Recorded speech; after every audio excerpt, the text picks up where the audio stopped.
Olá!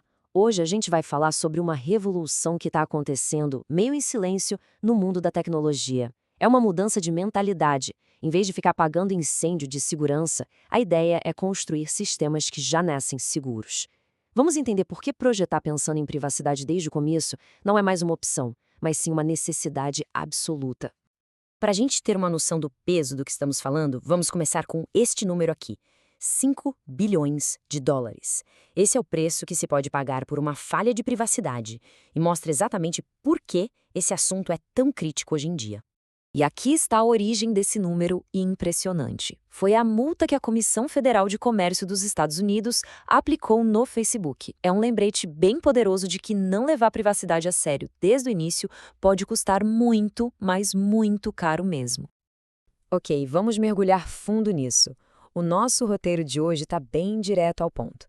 A gente começa com essa revolução proativa, depois passa pelos princípios de design que guiam tudo, explora as ferramentas técnicas, dá uma olhada nas leis globais e, para fechar, aprende com casos reais, tanto os que deram errado quanto os que deram certo.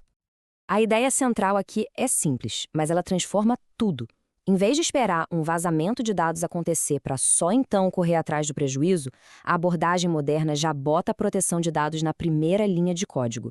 É aí que entram dois conceitos que são a base de tudo: privacidade desde a concepção e segurança por padrão. Agora, o que é bem interessante aqui é a gente entender a diferença entre os dois. Pensa assim: a privacidade desde a concepção, ou PBD, é como se fosse a planta de uma casa segura. O arquiteto já pensou em tudo. Já a segurança por padrão, ou SBD, garante que na hora que te entregam as chaves, todas as portas e janelas já vêm trancadas por padrão. Uma é filosofia, a outra é a configuração inicial. Então, qual é o DNA dessa filosofia toda? Bom, ela foi desenvolvida lá nos anos 90 pela doutora Anne Cavoukian e se baseia em 7 princípios fundamentais. Pense neles como se fossem o código genético para construir sistemas que respeitam a privacidade desde a sua origem. Vamos passar por esses 7 princípios. Primeiro, ser proativo, não reativo. Ou seja, a gente previne em vez de ficar remediando. Segundo, e esse é crucial, a privacidade tem que ser o padrão. A proteção máxima já vem de fábrica.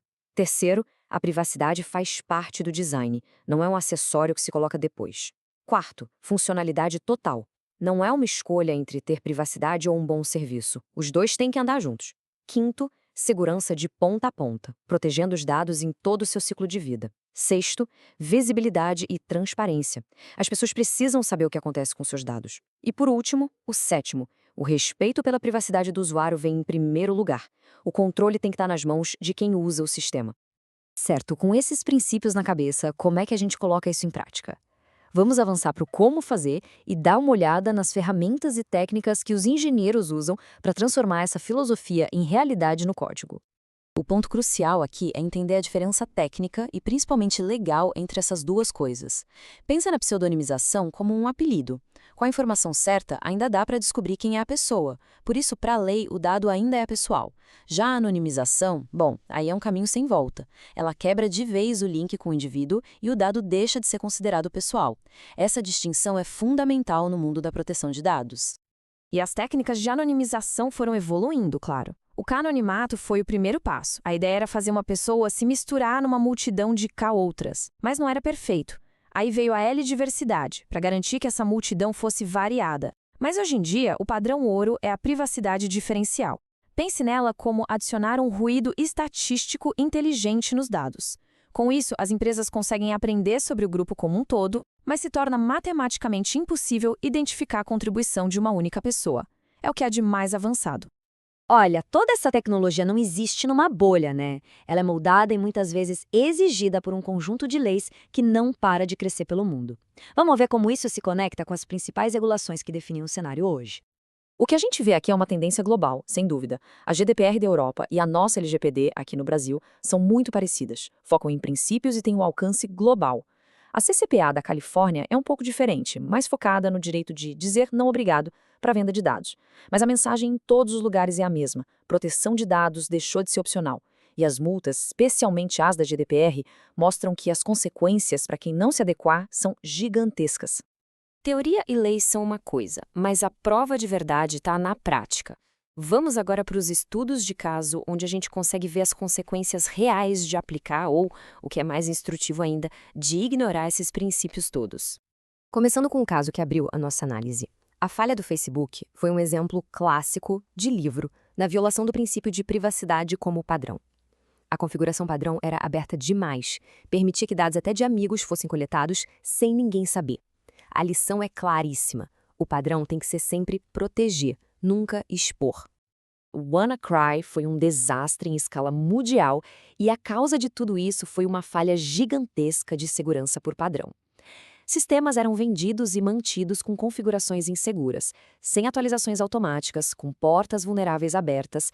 Isso ensina pra gente que a segurança básica, como atualizações e firewalls, não pode ser opcional, tem que vir ativada de fábrica. O caso da Uber é uma daquelas lições que todo desenvolvedor deveria aprender. As chaves de acesso, que são basicamente as chaves de todo o reino digital da empresa, foram deixadas dentro do código-fonte. Isso viola de frente o princípio da segurança de ponta a ponta. A lição aqui é categórica. Segredos nunca, jamais, em hipótese alguma, devem estar no código.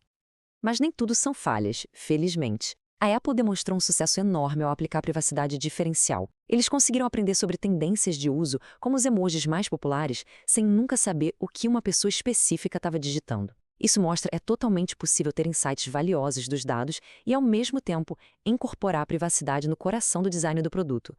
E para fechar os exemplos, o WhatsApp. Ao ativar a criptografia de ponta a ponta para todo mundo por padrão, eles tornaram a segurança máxima algo invisível, que não exige esforço nenhum de quem usa. Isso prova que a segurança mais forte do mundo não precisa ser complicada. Ela pode e deve ser o padrão para todos, protegendo bilhões de conversas todos os dias.